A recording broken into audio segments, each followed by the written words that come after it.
Assalamu alaikum and hello everyone. My name is Parvez Khan and welcome to my channel. आज हम बात करेंगे कि अभी क्या ये सही टाइम है आपके लिए घर खरीदने का या आपको इंतज़ार करना चाहिए. One of the biggest question I keep getting from buyers right now is should I buy now or should I wait? तो आज इस पे जो है कि वो बात करेंगे और इसके लिए मैंने कुछ की पॉइंट नोट किए हैं जो आपसे शेयर करूँगा कि अभी घर खरीदने के फ़ायदे क्या हैं और क्यों नहीं ख़रीदना चाहिए. तो पहले हम इस पे डिस्कस करेंगे कि अभी घर ख़रीदने की क्या फ़ायदे हैं, क्या रीज़न्स हैं, और उसके बाद आपको बताएंगे कि अभी आपको इंतज़ार करना चाहिए. उसके बाद आप खुद डिसीजन लेंगे कि अभी आपको इंतज़ार करना चाहिए या अभी आपको घर ख़रीदना चाहिए. तो आइए सबसे पहले ये देखते हैं कि मार्केट में हो क्या रहा है. जैसा कि आपको पता है कि मार्केट रेट जो है वो अभी नीचे आ रहे हैं ग्रेजुअली. तो और इससे भी फ़र्क पड़ता है कि जैसे मार्केट जो है कि मार्केट रेट मज़ीद नीचे आएंगे, मार्केट में एक्टिविटी बढ़ेंगी. बायर्स जो है अभी साइड पे बैठे हुए हैं, जो अभी इस चीज़ का वेट कर रहे हैं कि रेट नीचे आए तो हम मार्केट जो है कि थोड़ी मज़ीद जो है कि रेट नीचे आए ताकि हम उसको अफोर्ड कर सकें. तो उसका फ़ायदा ये है कि अभी आपके पास बहुत ज़्यादा चॉइसेस हैं मार्केट में कि अपने बजट में आप अच्छी लोकेशन पे अच्छे सिटी में घर ख़रीद सकते हैं. तो उसके अलावा क्या है कि इन्वेंट्री जो है वो बहुत ज़्यादा है और उसके जो सेल है वो ड्रॉप हो रही है. अच्छा, इसमें एक चीज़ मैं आपको ये बता दूं कि बहुत से जो हमारे दोस्त हैं वो ख़बरों में, न्यूज़ वगैरह में जब देखते हैं कि भाई 20% 25% सेल डाउन हो गया कि सिटी में या प्रोविंस में, तो उसका ये मतलब नहीं होता कि जो है कि वो घरों की प्राइसेस डाउन हो गई हैं. सेल का मतलब है कि उसकी सेल्स कम हो गई हैं. घर सेल नहीं हो रहा है लेकिन प्राइसेस जो है वो ज़्यादा कम या बिल्कुल भी कम नहीं हुई. तो ये दो अलग चीज़ें हैं. एक सेल कम होती है या प्राइसेस कम होती है. अगर प्राइसेस कम होती है तो उसका होता है कि इतने % प्राइसेस कम हो गई हैं. तो जो सेल कम होती है, फॉर एग्ज़ाम्पल अगर आप पहले एक महीने में 100 घर सेल हो रहे थे, अब क्या है कि एक महीने में 75 सेल हो रहे हैं. तो इसका मतलब है कि 25% सेल कम हुई है, लेकिन उसका प्राइस से कोई तल्लुक़ नहीं है. प्राइस वहीं की वहीं है, सिर्फ जो सेल घर हुए हैं वो कम हुए. तो ये दो अलग अलग चीज़ें हैं. अच्छा, उसके आगे ये है कि competition is lower compare to past years. जैसे कि आपको पता है कि पहले बहुत कंपटीशन होता था मार्केट में, तो अभी हम उस हवाले से बहुत स्लो है. तो आपकी चॉइसेस उस हवाले से भी बढ़ सकती हैं कि मार्केट में वो कंपटीशन नहीं है. तो आप जो भी आपको घर पसंद आता है आप उस पर अच्छी अपने हिसाब से नेगोशिएट कर सकते हैं. तो हाँ, आपको जो मैंने की पॉइंट नोट किए हैं वो आपसे शेयर करते हैं और उसके बाद जो है कि आप खुद मुआजना करेंगे कि आपके लिए ये टाइम घर ख़रीदने के लिए बेहतरीन है या अभी आपको वेट करना चाहिए थोड़ा घर ख़रीदने के लिए. तो अच्छा, अब ये है कि सबसे पहले जो रीज़न है कि आपको क्यों घर अभी ख़रीदना चाहिए, कि जैसा कि मैंने बताया कि less competition. With fewer buyers in the market, you can negotiate more, avoid bidding war and get better conditions. ठीक है जी. जैसे कि अभी क्योंकि बाहर इतने मार्केट में नहीं है तो आप नेगोशिएट अच्छे कर सकते हैं. कीमत के लिहाज से आप नीचे ला सकते हैं नेगोशिएट करके. बिडिंग वार नहीं है बिल्कुल भी. जो है ना कि पहले तो चंद साल पहले तो ऐसे बिडिंग वार चल रही थी कि एक एक प्रॉपर्टी पे 20-20, 25-25, बल्कि कुछ प्रॉपर्टी में इससे भी ज़्यादा ऑफर्स आ रही थी. तो जैसे ही घर मार्केट में आता था सोल्ड हो जाता था. तो सम केसेस में तो जैसे कमिंग सून में ही लोग जो है कि कॉल करना शुरू कर देते थे और पहले ही प्री एम्प्टिव ऑफर लाने के लिए तैयार होते थे. तो अभी वो माहौल नहीं है. अभी इस वक्त बिल्कुल जो है ना कि मार्केट जो है वो कूल है. तो आपके पास बेहतरीन टाइम है कि आप अपने हिसाब से नेगोशिएट करके उसको घर खरीद सकें. जो पहली रीज़न है कि आपको अभी घर खरीदना चाहिए. अच्छा, सेकंड रीज़न जो है उसमें ये है कि मोर इन्वेंटरी चॉइसेस. जैसे कि आपके पास एक अगर नेबरहुड में पहले 2-3 घर लगे हुए थे तो अभी 7-8-10 लगे हुए हैं. तो उसकी क्या है कि आपकी चॉइसेस बढ़ जाती है. अगर एक घर आप छोटा लग रहा है या आप उसका लेआउट आपको पसंद नहीं है किसी भी वजह से, तो आपको उसी घर उसी स्ट्रीट में या उसी नेबरहुड में आपको मोर चॉइसेस मिल रही हैं कि वो पसंद नहीं है कि हम इसको ख़रीद लेते हैं, अगर वो भी नहीं है तो हम तीसरी लिस्टिंग देख लेते हैं, चौथी देख लेते हैं, तो आपकी चॉइसेस जो हैं वो काफ़ी बढ़ गई हैं।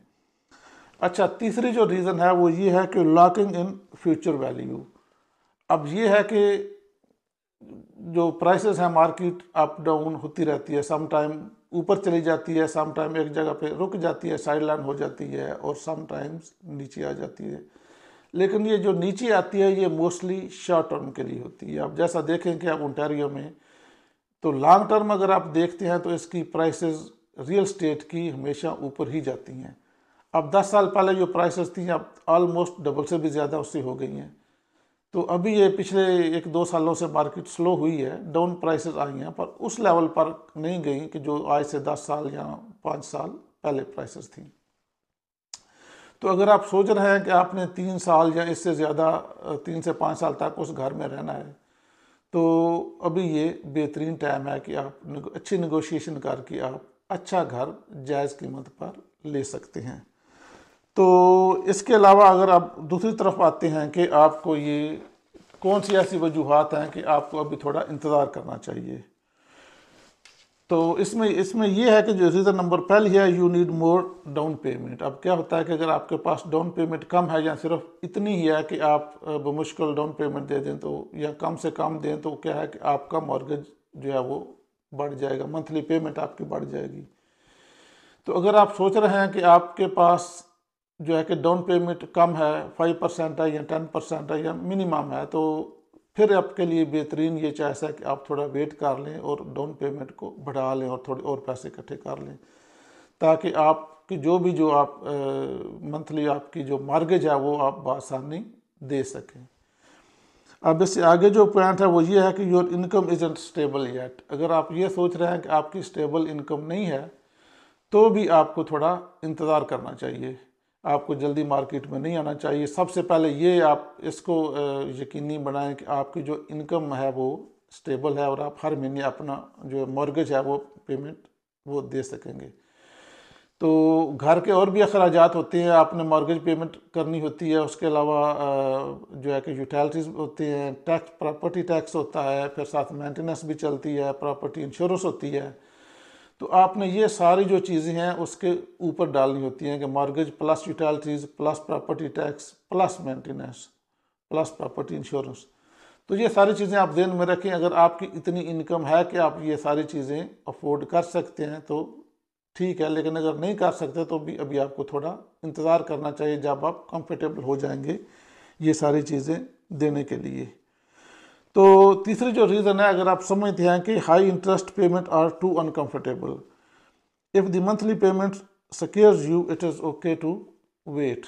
कि अगर आपको लग रहा है कि अब मैं घर तो ले लूँगा, इतनी डाउन पेमेंट है, लेकिन यह है कि मंथली हर महीने जो है मैं मुश्किल से वो पेमेंट जो है ना कि वो मॉर्गेज पेमेंट है वो मुश्किल से अदा कर सकूँगा, तो उस सूरत में भी अभी आपको इंतज़ार करना चाहिए, ताकि आप इस पोजीशन में आ जाएं कि आपकी स्टेबल इनकम इतनी हो सके कि आप आराम से जो कि महीने के मंथली उसके ख़र्चे हैं वो आप आसानी से वो दे सकें।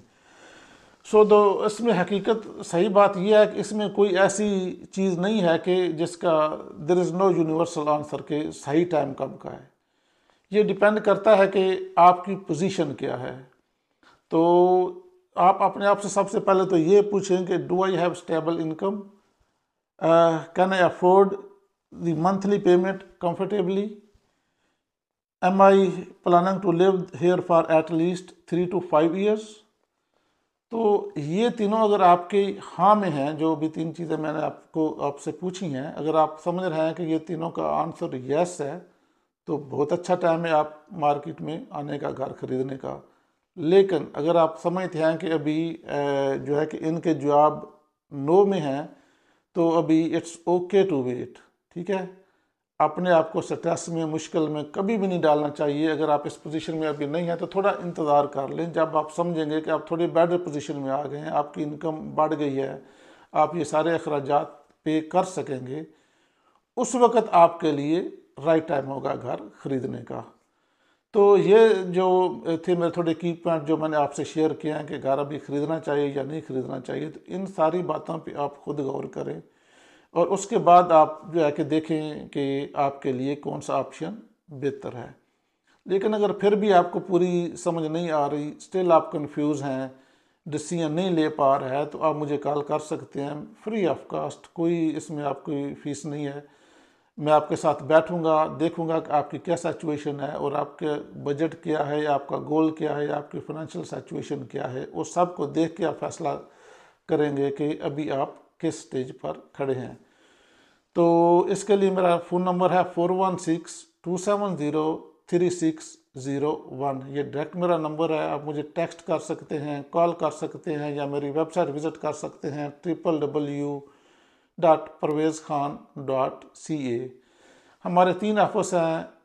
टोरंटो में हमारा मेन ऑफिस है, इसके अलावा मिसिसागा में हमारा ऑफिस है। जो लोग वेस्ट में रहते हैं वो मिसिसागा में आ सकते हैं, और जो फैमिलीज़, जो दोस्त ईस्ट में रहते हैं वो हमारे एजेक्स ऑफिस में मुझसे मुलाकात कर सकते हैं अपॉइंटमेंट लेकर। तो कोई भी आपका कंसर्न हो रियल एस्टेट के हवाले से, आप घर ख़रीदना चाह रहे हैं, सेल करना चाह रहे हैं, या कोई भी इंफॉर्मेशन लेना चाह रहे हैं, या बिज़नेस ख़रीदना चाह रहे हैं, सेल करना चाह रहे हैं। मैं ख़ुद भी रियल एस्टेट ब्रोकर भी हूँ, इन्वेस्टर भी हूँ। तो ख़ुद भी इन्वेस्ट करता हूँ और जो है कि साथ में सेल परचेज भी करता हूँ। तो कोई भी किसी किस्म का आपका क्वेश्चन हो, आप मुझे डायरेक्ट कॉल कर सकते हैं 4162703601, या आप ईमेल भी कर सकते हैं info@parvezkhan.ca। तो बहुत शुक्रिया आपका। इंशाल्लाह अगली वीडियो में आपसे मुलाकात होगी। तब तक के लिए अल्लाह हाफिज़।